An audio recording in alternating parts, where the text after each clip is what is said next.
I would say that I was the ultimate liar. I was the Billy liar. I lived in another world. The way she was. In fact, for a year and a half, Mark lived in two worlds. Lying became a way of life until, in the end, it almost killed him. When I had to come clean, and it was like a great weight off my shoulders, the lying would now have to stop, but I do regret every single moment of what went on. Meet Carol, Mark's girlfriend. When Mark asked me to marry him, I was very excited because I'd always dreamed of the fairy tale wedding, the white wedding dress, the church, and we started making plans. I could never face either one again. But it was another pack of lies. I've been with Carol for just over 11 years, and she's desperate to get married and walk down the aisle and become Mrs. Ross.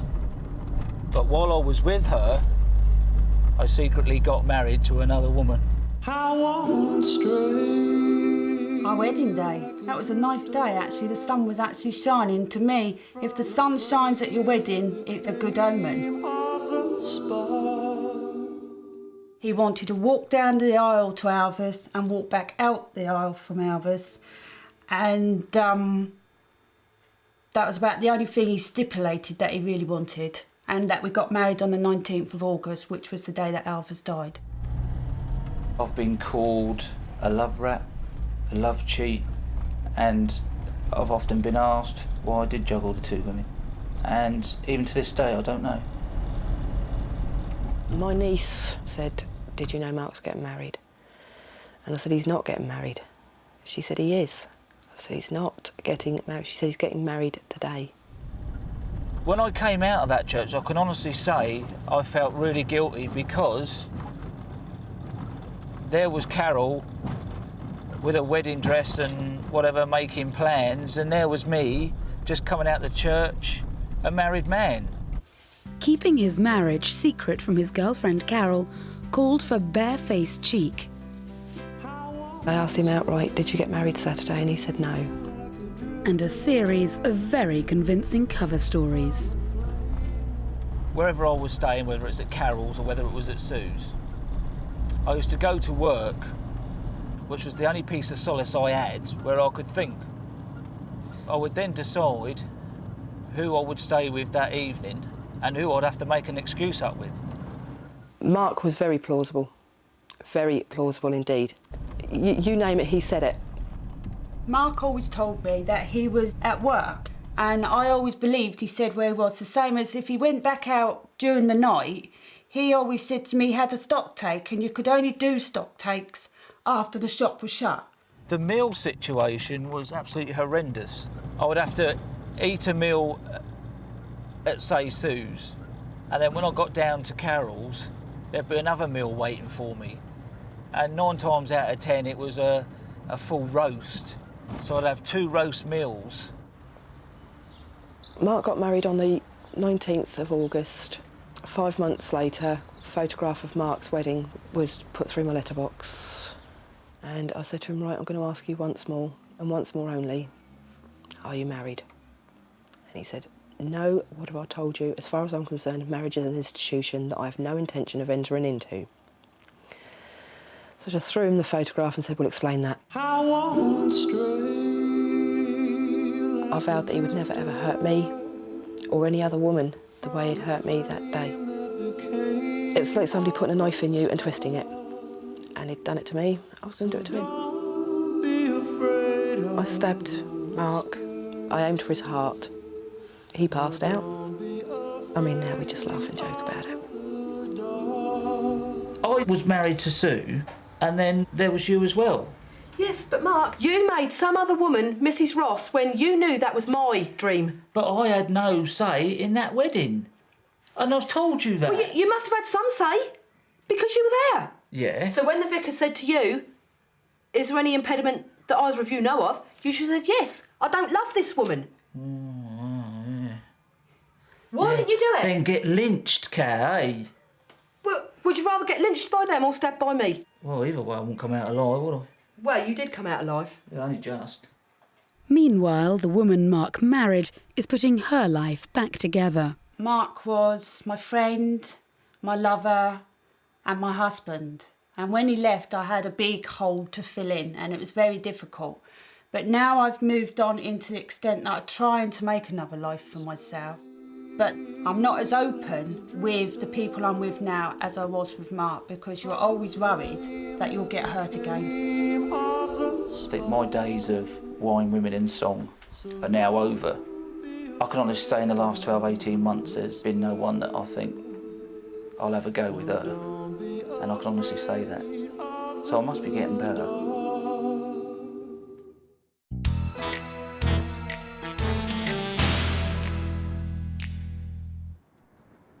11 years ago, a tangled love affair gave rise to a web of secrets, misunderstandings and betrayals. Even today, working out the lies from the truth is a difficult business for Chris, Danny, Dave and Julie.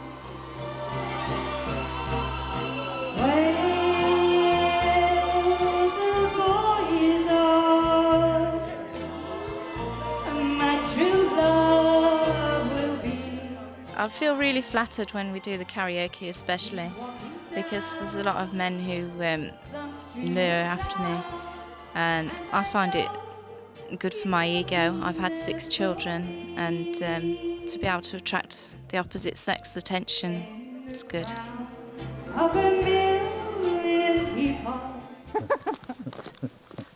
Some people think that Julie is a flirtatious person.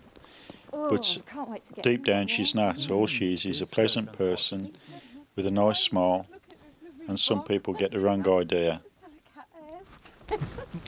Dave and Julie have 3 children and have been happily married for 11 years. I'm over the moon with her. I love her to the moon and back. But their happiness has been at a price. Dave's brothers fell out with him over his marriage because they disapproved so much of his wife. To this day, they wish Dave had never met Julie. When me and Dave got married, we didn't have a big wedding. We did it all secretly because I was so frightened of what people would think.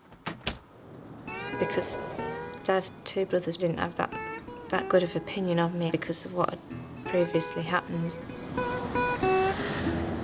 I think one day either Dave's going to kill Julie or Julie's going to kill Dave. I think the only way me, Dave and Danny would get on again as brothers is really if Julie was out the family. Julie isn't surprised by the brothers' desire to see her out of their lives, but she thinks it's time to forgive and forget. I think everyone makes mistakes, and like a lot of women have probably had a lot more men than I have. It's just that I've had 3 men which happen to be brothers. In fact, Julie was engaged to all of the 3 brothers. She married 2 of them and has had children with them all. First, there was Chris. I married Julie when I was 21. She was 18 at the time. It wasn't really one of the best wedding days. Then there was Danny. Me and Julie was engaged, see. We was engaged for, 18 months. And finally, Dave. Julie and me got married secretly because there were so many people who was trying to cause problems with us. They was treating us like children. The thing is, with me being with 3 brothers, there's been a lot of lies told.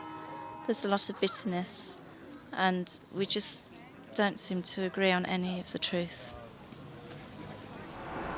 When I first realised I loved Dave, I thought, this is just unreal, it can't be happening, you know, like another brother. And I did try to say no. I have split the brothers up. Even though this happened such a long time ago, there's still a lot of bitterness there, and there's still arguments occurring even to this day. It'll be really fast, it'll be so fast it'll break down into silence. That's Danny's as well. The brothers have tried to put the lies and betrayal behind them, and Dave still sees Danny and Chris. But today is unusual because Julie is accompanying him to Danny's house to buy a TV. Probably had a late night last night. Danny's always selling Dave dodgy TVs anyway, or anything else he's got that's dodgy. He just likes ripping Dave off. I'm not. He tries to get his own back for things that's happened in the past. And then he loves it. He comes back to me and says, "Oh, I've ripped Dave off again. I've sold him an old knacker for 40 quid." Not for Hello. Danny! Danny. Cold, isn't it? Because it's winter. So it comes down. Hi, it's me. Come to look at the telly. Have you? Yeah? Can I see it? What? Can I have a look at it? Oh, come. Right. I have tried to make amends with Chris and Danny. Yeah. I have felt guilty about the situation, but they're just not having none of it. Hello. I'm banned from Danny's home and from Chris's home. Yeah, I don't need some money. You happy? Yeah, it looks nice. That's it then. Deal done. Remember, you've got to give us a guarantee. Mum. All right. I'm off Month, guarantee. yeah. Yeah. Okay, then. See you anyway. Okay. Ta-da, then. Ta-ra, See babe. you soon. Ta-ra. Yeah? Well, sometimes Judith's allowed to stand here, but then sometimes she's allowed to stand here on this third step. But then other times I'll allow her to stand here, which is 2 steps from the front door. But today when she bought the TV, I allowed her to stand on the step just before the threshold.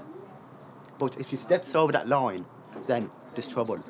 Angela would come out and say, "Julie, get out of my house," and there'd be might be even a bit of a fight.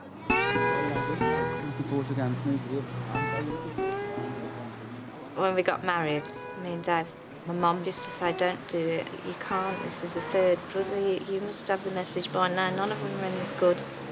I mean, I wish, to be honest, that you just move out of Tamworth completely. I do, yes, I Move do. away from the family and let us all live our own lives again. You know, I really do wish, the time I caught Julie in bed with Dave, I'd killed her. Would have made things easier, wouldn't it? I might have got 7 years for doing that, with diminished responsibilities or something like that. You know, temporary insanity. You know, to catch a woman in bed with your brother, literally doing the business. And I do really wish I had done that all them years ago, because she would have been gone now. I think brothers are jealous of Dave because he's got me and they haven't. When I was with Julie, all I ever seemed to do really was fight over. I mean, I remember the once when I was coming home from the club, and then a gang of blokes come over and thought that I'd been eaten or something. And they all started fighting me, and I was getting beat up by about 5 blokes. I mean, I think Julie likes you to fight over. You know, it makes her feel nice to think there's 2 blokes fighting over. I've come here for physiotherapy on my fingers because I broke them in a kind of a scuffle with someone who kept pestering my wife at karaoke. The worst person who's pestered my wife has been my brother Danny. He's told lies. He's always tried to break us up ever since we got married. I had one fight with Danny after him and Julie was finished. He thought he owned her and she didn't want him, and he come up the house when she was at my house. I don't think he's ever got over Julie. I don't know what the whites see in me, to be honest. Like Dave says to me, perhaps I'm the best person they've ever been to bed with. But there's a lot more to a relationship than going to bed with someone. So if that's what Danny and Chris are holding on to, then obviously it shows what sort of people they are, doesn't it?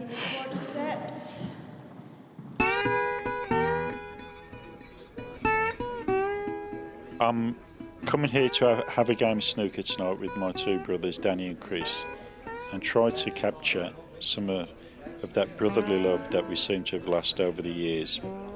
It's a unique situation, and it's something what we all have to accept because it's happened. There's no turning it back. When you and Julie got together, you know, I hated it. You know, I thought, not because I hated you, Yeah, but it's 'cause because happy, I didn't want you to. I didn't want him to. I hated him for what he did. You know, I'm upset about Dave. Really. I mean, it's. I know what you're upset about. I'm upset about the lies what Judy says.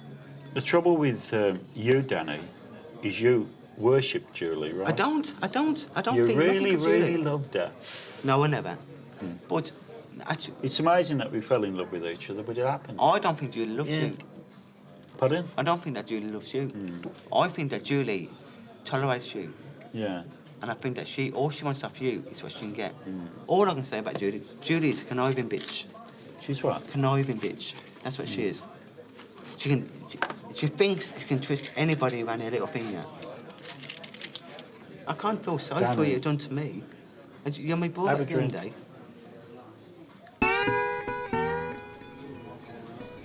Love you, Chris. I love you as well, Daddy. I really do.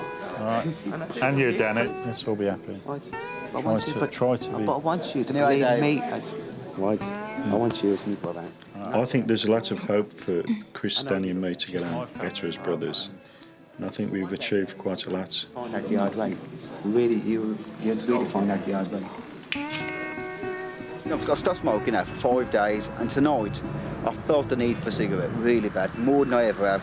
And I think it's because I was seeing Dave, you know, close to me again after all this time, and I thought there was going to be like a lot of trouble. I thought we may have fought, and because I was thinking about it, I just couldn't help having a fag. You know what I mean? I really needed one.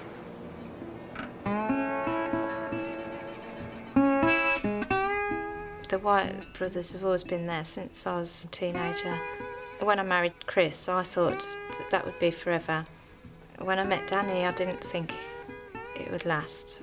But when I married Dave, I loved him and I feel he loved me too, and so I do think my destiny is with Dave.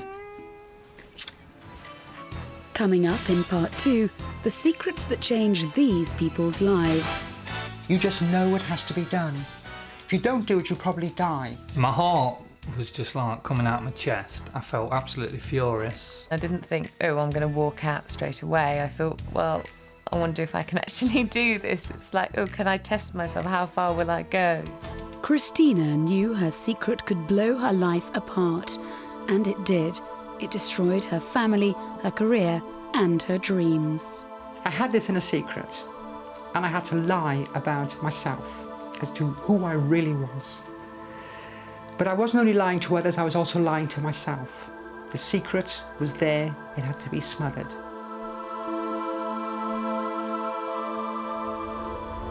I decided to become a pilot because my father had been in the Royal Air Force, and I just had a fascination for aeroplanes. I went off to Rhodesia because they were needing pilots out there, and this meant going into battle, dropping bombs, using napalm, killing people, fighting a war. Now you might find this a bit strange, but the reason I did it was because at that stage I had been a man and I was known as Ian. And if you look in the book here, you can actually see how I used to look.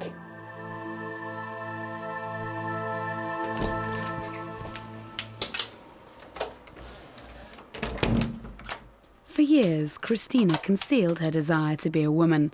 She married and fathered a child whilst pursuing a dangerous career as a mercenary pilot. I'd been living a lie for years and years and years. When I was in the Rhodesian Air Force, a particular aeroplane I was flying caught fire and it crashed. And although I got out of the aeroplane in basically in one piece, I realised then that I could have died. And it was that point when I climbed out of the wreck that I realised that things had to change in my life. And it was there and then that the decision had been made that I would eventually organise and set up and go for gender reassignment. The time had come for Christina to tell the truth. I had a daughter. The consequences were going to be devastating. I knew that the marriage was going to be over. I knew as well that if the marriage was going to be over, I would lose my daughter. When Christina announced she was going to have a sex change, her worst fears came true. A court order was taken out against me once I'd started my course of medical treatment to change gender, and this denied me any contact whatsoever with her. There was no letters, no birthday cards, nothing. Christina's daughter, Kirsty, was not told of her father's secret until she was 14. When I first found out, I was in tears. I was just shocked. I just didn't know what to think. One of my first thoughts was, why did my parents have me? For 12 years, I had no contact with my daughter, none whatsoever. From the age of about 5 until the age of 17. And I was very, very surprised when I suddenly got a photograph through the post of my grandson. But the thing that did please me more than anything else was that my daughter had made a contact, an initial contact. I wasn't the actual one who actually rang her to begin with, it was my other half. But then I did actually speak to her and we were both in tears on the phone. It was very emotional because of who she is and I haven't spoken to her or seen her in 12 years. I expected the typical stereotype of man in a dress, and I must admit that was what I expected. In my everyday life, I don't disclose my transsexuality to anyone. People see now me, because I'm always scared of some form of horrendous repercussion at the end of it. And the biggest problem I have, I suppose, is with men, because if I'm in, say I'm out with a crowd, and I meet some guy, I mean, if I tell him, then he's going to go bananas and might hit me because he might find me sexually attractive. I don't know. And if he does, and then I go and tell him, he starts then doubting his own sexuality. And ignorance breeds fear, breeds violence, and who knows, I might get a fist in my face. So I would say that 99.9% of the people I've had affairs with, slept with, I've never told them. And they've never found out.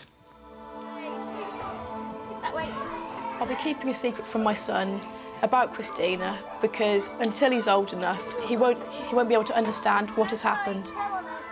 I would hope by the time he grows up, people will know a lot more about transsexuals and will be able to accept it more, and so he grows up in a more open sort of world.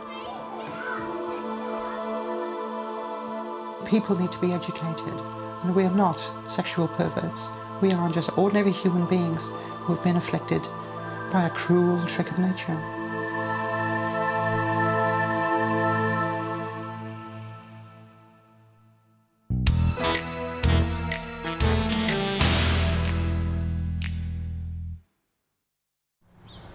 Sam didn't choose to tell the truth, but sometimes the truth has a way of coming out regardless.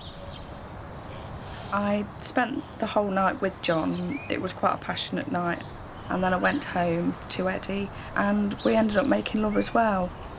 It was literally within sort of 12 hours that I had made love to these two separate people, unwittingly, and didn't think about it, didn't think anything would come of it. And that's when all my problems started. Over the next 3 weeks, we're going to be moving house. We're looking forward to it. It's another fresh start for us. If people from the past want to carry on about what happened in the past, then let it be, but we're moving forward. Just going to go and check on Ryan. I realised my period was late. I didn't discuss it with Eddie, but I did go out and buy a test. When I realised I got a positive result, I was absolutely shocked. And straight away scared. I just realised that this was a situation where it could have been one of two people's baby. For 9 months, Sam teetered between hope and despair. Whose baby would it be? On the morning of the birth, I woke up and Sam was panting away in the side of the bed, and I just said, "Shut up, Louie, I'm trying to get to sleep." She said, "Eddie, the baby's on the way. We've got to get to the hospital." My only fear was that actually when I gave birth it was going to be obvious to me one way or the other who my baby's father was going to be.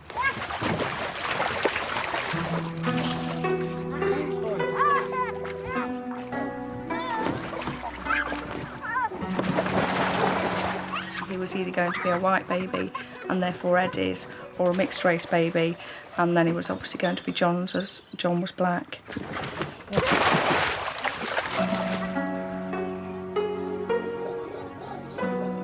When Ryan was born, Eddie was really happy because he had the look of a fair-skinned baby, and we all just assumed that Eddie was his father. I'll give you something to really cry about, Mask. Over a matter of a few weeks, Ryan's colour slowly changed, but it really was a slow change. I was just sitting there looking at Ryan, and he had little dark marks on his fingernails, and he had like little dark marks at the side of his mouth as well. One night we were at a friend's party and he said to me, do you realise that it takes up to 6 weeks for mixed-race babies to get their colour? And my jaw just dropped, and I realised then that what he was hinting at and what he was trying to say was he knew that I had slept with John, and he was trying to get an answer out of me as to whose this baby was. And I realised I couldn't lie to him anymore. My heart was just like coming out of my chest. I felt absolutely furious, you know, towards her ex-boyfriend, towards her for cheating. I contacted John, but he took the decision that he didn't really want to play a role in Ryan's life, and I thought that was fair enough. 2 years later, another surprise made a welcome addition to the family. We were quite happy just with Ryan, and we didn't really plan to have Ellie. So when I did become pregnant, it just became an added bonus. But Eddie doesn't treat either of his children differently. It's just not an issue to him. They are his children, we are a family, and he doesn't treat either of them separately. I'm not the sort of person who looks back on the past. Sam made one mistake, she was in love with 2 people, and at the end of the day, our love won through, and we've got our own little family now, and we're all happy. People may think that I don't deserve to have Eddie or this happiness, and I would say to them that they're probably right, but I'm very lucky, and Eddie's been very supportive and forgiving. But if the situation had been different, I could have just ended up a single parent on my own. But as it is, we've both had to work hard to regain trust, and I just think it's made us a stronger family.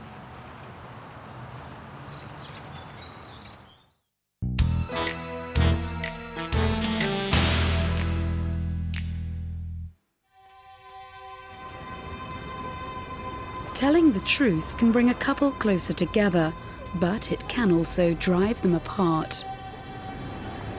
Lies do annoy me, but it's funny that small lies annoy me more than big lies. So I actually think lying's a very creative thing to do, because you have got to back it up, you know, you've got to perform it, in a sense, perform a lie, and you've got to remember it, more importantly, which is where most people slip up, I think.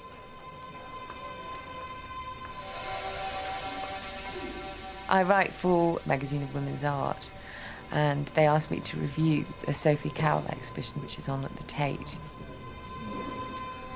A lot of Sophie Cowell's work is about people's double lives, and I really identify with that because I've led a double life myself for a long time.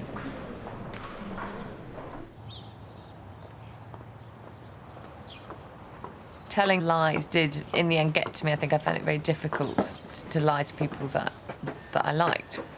Just going to see my mum because I haven't seen her in a few weeks. Hi! Hey, I've just arrived myself. Oh, brilliant timing, excellent. People keep secrets within the family, mainly out of love, I think. Love, wanting to protect the others from hurt. From disappointment. Let's try. Oops. I always think that, like all mothers, you know, your daughter is too good for anybody anyhow. And then I try to picture people who come to you and they may be all sorts of horrid people rather than just so-called, well, whoever they are. But aren't you violent? Aren't you pleased that I told you, basically? Definitely, you know me. Because I couldn't have not told you, to be honest. I found it too hard not to tell you. It's hard enough sort of pretending. But it was just really weird, because I thought, how the hell do you tell your mother, oh, by the way, you know, I'm working as a prostitute? I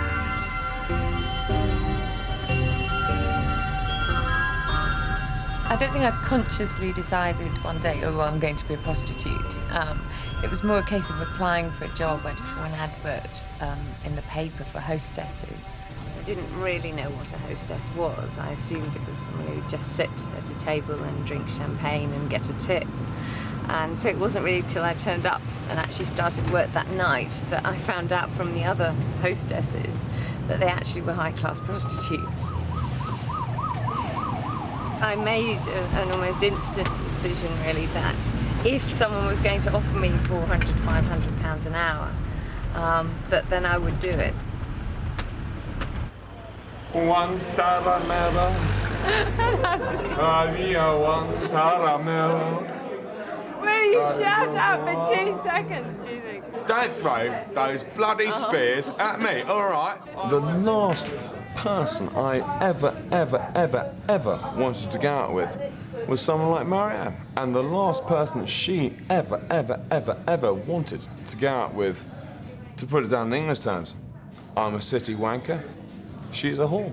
She that lived in 44A used to be a prostitute. When you find out, obviously, that your girlfriend is sleeping, hanging myself, with other people, obviously you're naturally disappointed. Richard knew that I was a prostitute when we met, but as our relationship got more serious, he basically gave me an ultimatum and said it's me or the job. So I decided to give up prostitution for him. So you can stick that in your pipe and smoke it? I would certainly go back to prostituting if I weren't in a relationship with Richard. It's hard because it wasn't something I wanted to particularly to give up at that time. I had no reason to give it up other than him. And so for that reason, I suppose, if everything went wrong with him, it'd be the first thing I'd do would be go back to that job.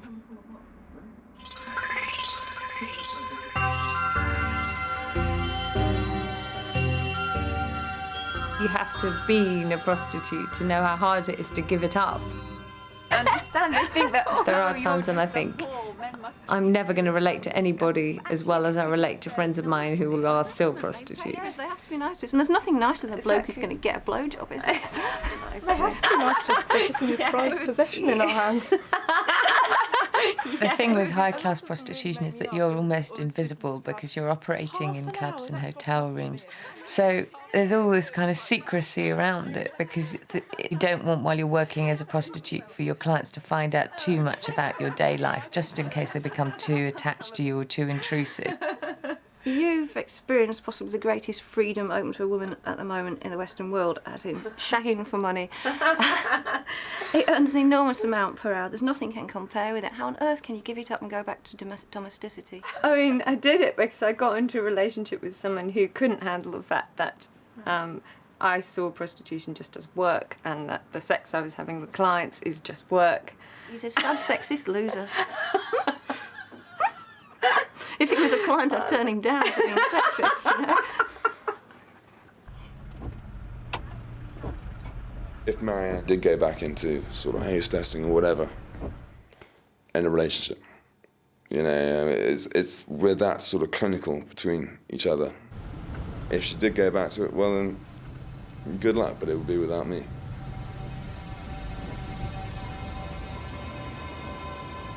Three months later, Marianne has gone back to it, and she's working again as a high-class prostitute. We have finally split up. Finally decided, well, that's it, this relationship hasn't got a future, so I may as well be working. It didn't even occur to me, actually, to lie.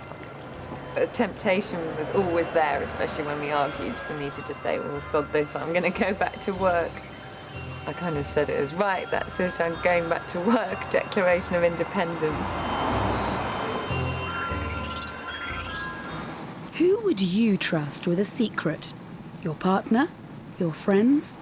But what happens when they start keeping secrets from you? Darren found out the hard way. I love driving around in my Sirocco. It's the only sense of freedom I really get. In the car, I'm completely isolated in my own little square. No one can hurt you and no one can get in at me. But Darren has already been hurt by the secret life of his wife, Gay. I didn't want to hurt anyone, especially Darren and the children. I didn't want to hurt them. That's not the kind of person I am. But I had to hurt somebody along the way just for my own sanity. Do some more water. When people say your heart's breaking, it does actually feel like your heart's breaking. There's a horrible pain inside it.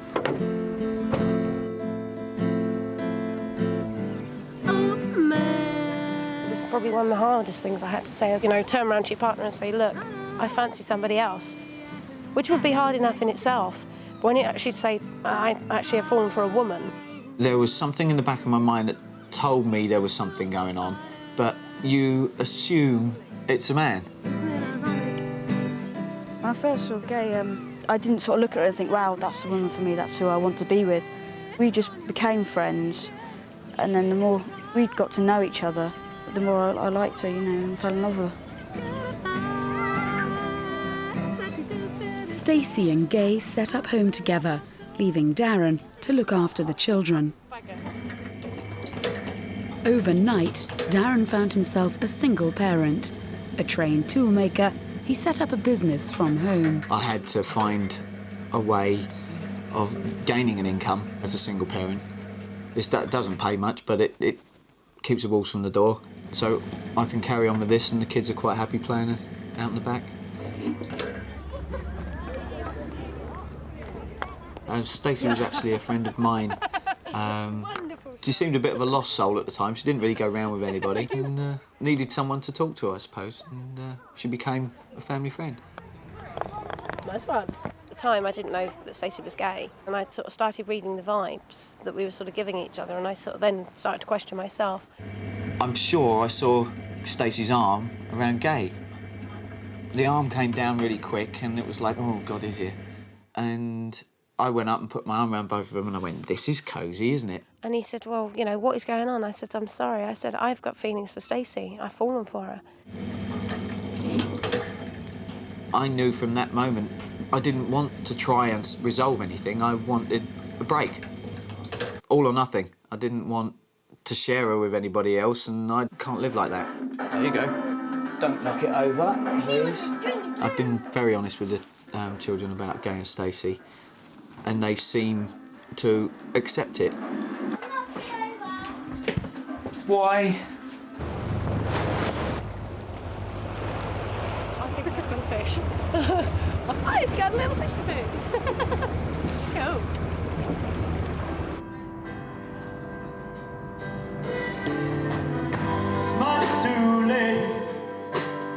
After all the hurt I'd been through, I was completely emotionally numb. It doesn't make me angry, it doesn't make me sad, I'm not upset about it. It was quite a relief, actually, to know that now that's an end episode of my life. I can get on with the rest of it now. And change the way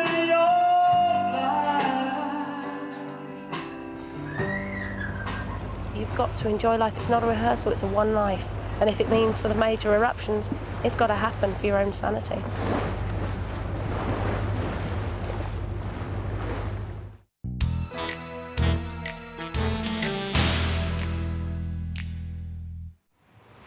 For 30 years, Connor kept a secret from his mum. My mum and I are building a unique relationship together, and having my mum's support was very, very important to me.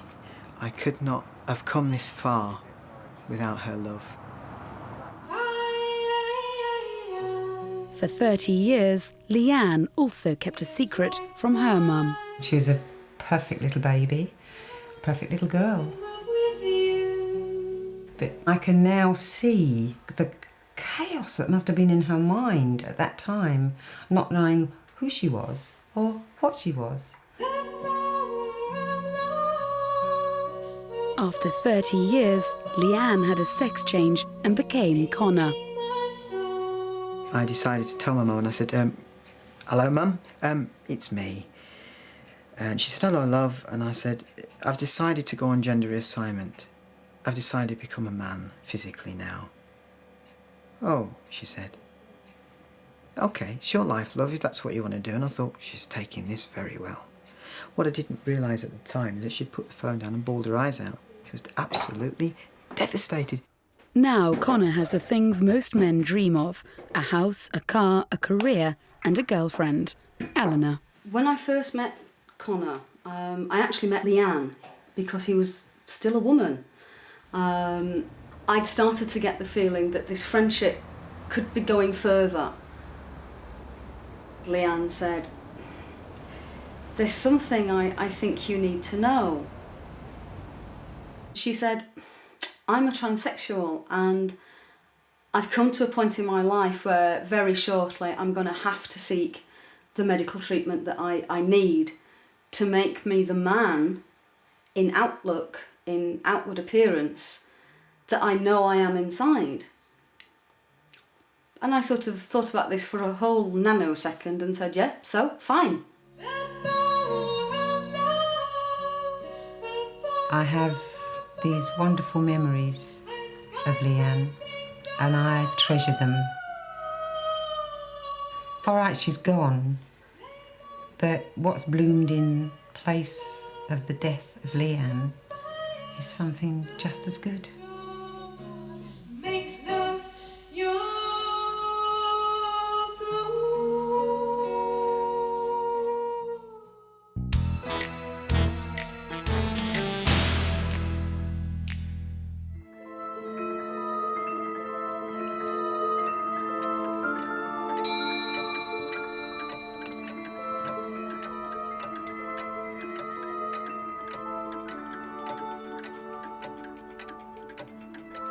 I think secrets are a bloody nuisance, really. And so that's what I really like about my relationship, is that I don't have to keep secrets from Kathy, but we've got secrets we have to keep from the world outside.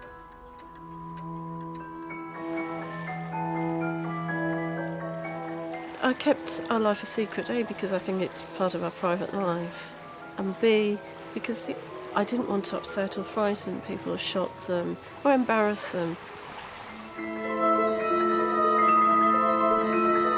I've always fantasised about a romantic lifestyle and lots of adventures.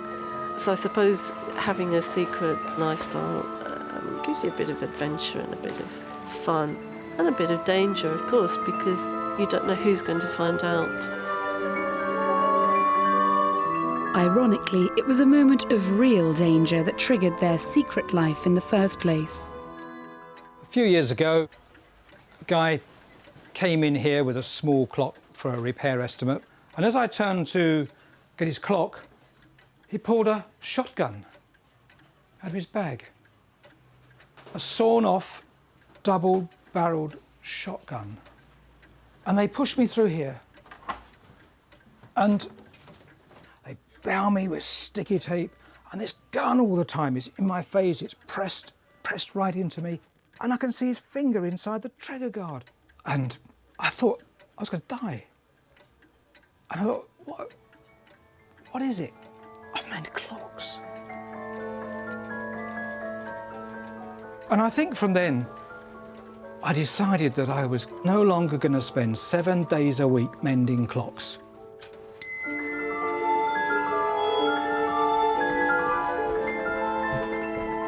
When Jeff first mentioned swinging, I was fascinated. I wasn't sure how I would react, of course, as in any new experience. But I thought, well, why not give it a try? I may like it.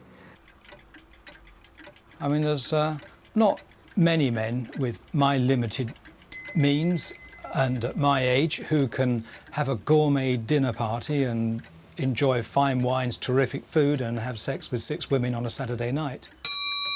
I thought, well, this just looks like a normal cheese and wine party. Everyone standing around. I mean, people were quite glamorously dressed, I have to say. And then afterwards I realised that, no, there was a little more to it than cheese and wine. This is where our parties start when we have a swinging party.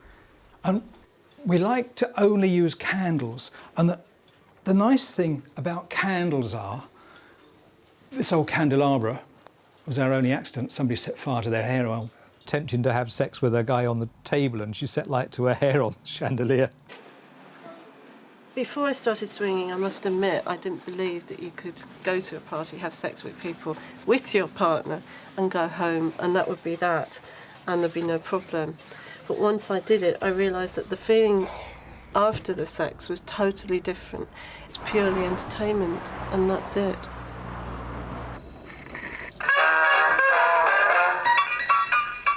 Tonight we're having a road food dinner party. We've got 3 couples coming, and Jeff and myself, so that makes 8 of us. About this time of the evening, I'm always thinking ahead to the evening.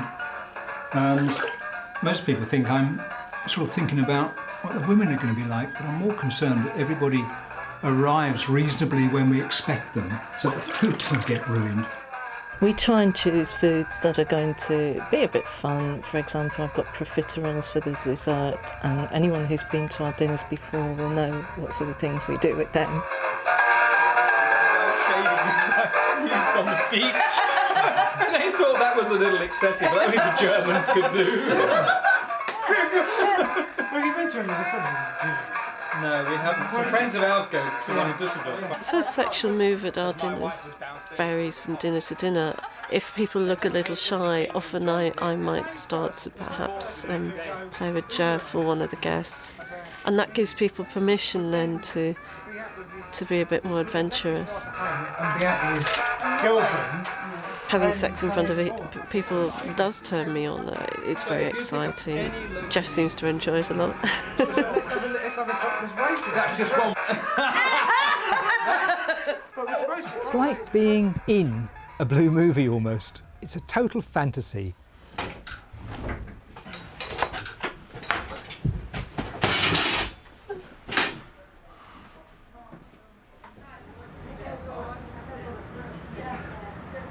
After we'd been holding our rude food swinging dinner parties for about 6 months, our worst nightmare came true. The news of the world. I can remember very vividly the morning when the article came out, and I remember looking at the paper and actually feeling physically sick and just standing there thinking, I can't believe this is happening. We were shocked and frightened.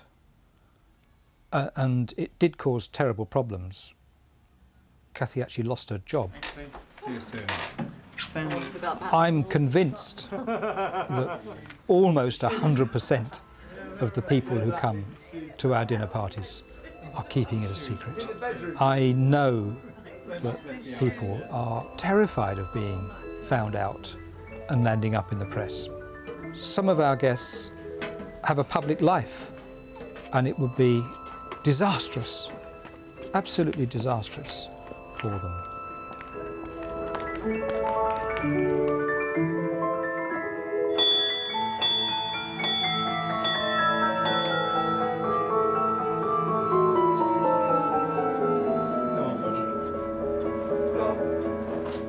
Bedtime.